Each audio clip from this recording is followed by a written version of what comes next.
Hello friends, आज हम बात करेंगे 27 मई की करंट अफेयर्स की। हर फील्ड से हम क्वेश्चन सेलेक्ट करके लाएं, चाहे वो साइंस एंड टेक हो, डिफेंस हो, नेशनल न्यूज़ कोई भी चल रही है। तो जो भी क्वेश्चन हमें लगता है इंपॉर्टेंट हो सकते हैं वो हमने सेलेक्ट किए हैं। तो अच्छे से आप ध्यान से सुनिएगा। तो चलिए स्टार्ट करते हैं। The IAF, Indian Air Force, is set to operationalize its squadron called the Number 18 Flying Bullets with a fleet of light combat aircraft Tejas at its Sulur base near Coimbatore. Who will launch it? काफ़ी important question है। एक तो defence angle से, दूसरा national security के angle से। Light combat aircraft तेजस जो है उसका पहला स्क्वाड्रन नंबर 45 फ्लाइंग डैगर्स था। ये दूसरा स्क्वाड्रन है नंबर 18 फ्लाइंग बुलेट्स। नाम भी पूछ सकते हैं, नंबर भी पूछ सकते हैं, दोनों चीज़ें आपको याद रखनी है। आर.के.एस. भदौरिया जो एयर चीफ मार्शल हैं वो इसे लॉन्च करेंगे सूलूर में। पहला स्क्वाड्रन भी जो है वो सूलूर में ही बेस्ड है। तो हम देखते हैं कि जो हमारा इंडिजिनस एयरक्राफ्ट है तेजस, वो धीरे धीरे हम उसके नंबर्स को बढ़ा रहे हैं अभी, क्योंकि स्क्वाड्रंस की भी कमी एयरफोर्स में। साथ ही साथ बाहर के फाइटर जेट्स पर हम ज़्यादा निर्भर नहीं रह सकते हैं। The state has decided to set up a migration commission to help find jobs for workers returning home.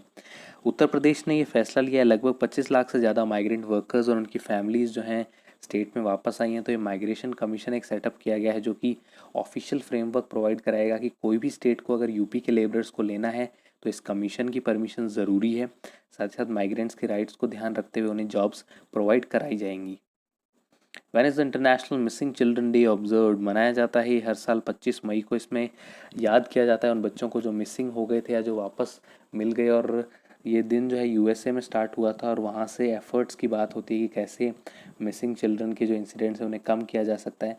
साथ ही साथ एक रिमेम्बरेंस डे ये ज़्यादा माना जाता है कि जो मिसिंग थे चिल्ड्रन और वापस मिले नहीं, उनकी याद में ये डे मनाया जाता है।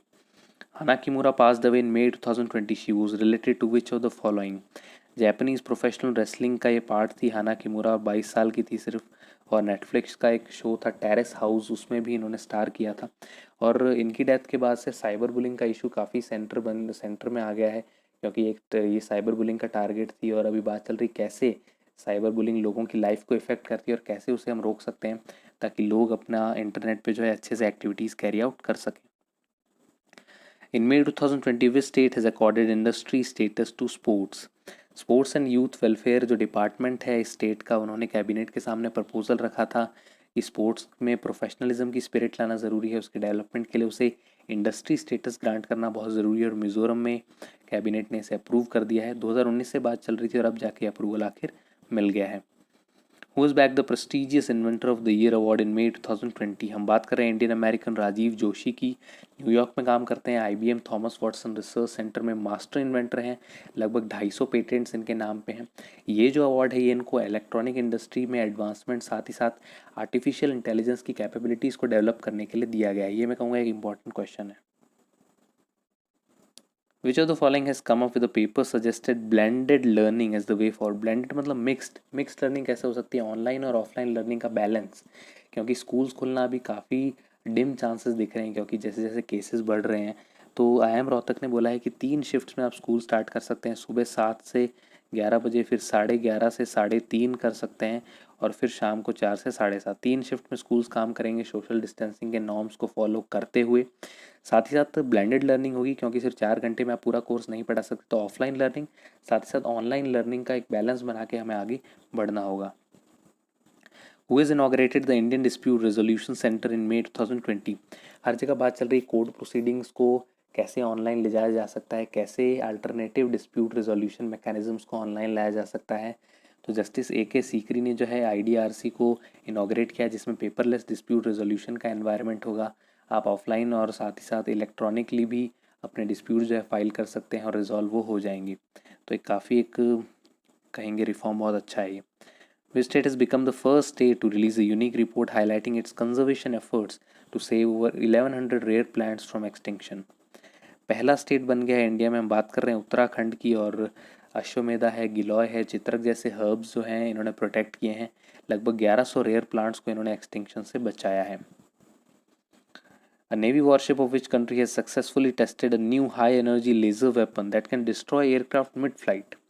काफ़ी सालों से काम कर रही थी ये कंट्रीज पे। इनके पास लगभग काफ़ी सारे एडवांस वेपन है। और ये जो ये वेपन है एक डायरेक्टेड एनर्जी वेपन्स जो होते हैं उस कैटेगरी का है। और US काफ़ी सालों से इस पे काम कर रहा है, जो भी लेज़र वेपन्स हैं। अब देखिए डायरेक्टेड एनर्जी वेपन्स कैसे काम करते हैं कि ये एक जो है इलेक्ट्रोमैग्नेटिक कंपोनेंट होता है जिसमें जो केमिकल और इलेक्ट्रिकल एनर्जी है उसे कन्वर्ट किया जाता है रेडिएटेड एनर्जी में और एक चीज़ पे टारगेट किया जाता है ताकि वो उसे डिस्ट्रॉय कर दे। तो ये यूएसए काफ़ी सालों से काम कर रहा था, अभी उन्होंने टेस्ट भी कर दिया है और काफ़ी रिवॉल्यूशनरी हो सकता है क्योंकि एयरक्राफ्ट को मिड फ्लाइट डिस्ट्रॉय कर रहा है ये। One is the world thyroid day observe 25 मई को मनाया जाता है ये।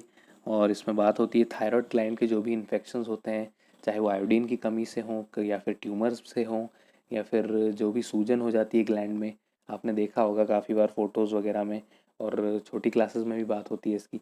तो वर्ल्ड थायराइड डे मनाया जाता है 25 मई को, और इसमें जो भी कॉजेज़ होते हैं उससे हम कैसे लड़ सकते हैं, क्या क्या चीज़ें हम अपनी डाइट में इंक्लूड कर सकते हैं ताकि हम हेल्दी रहें, तो उसके बारे में ये डे है। तो उम्मीद करता हूँ आपको वीडियो पसंद आया होगा। लाइक कीजिए, शेयर कीजिए, सब्सक्राइब कीजिए वीडियो चैनल को। साथ ही साथ चैनल से जुड़े रहिए, हम करंट इवेंट्स पर वीडियोस बनाते रहते हैं। इंडिया नेपाल वाला जो डिस्प्यूटेड वाला जो वीडियो है वो भी ज़रूर चेक कीजिएगा। Thank you.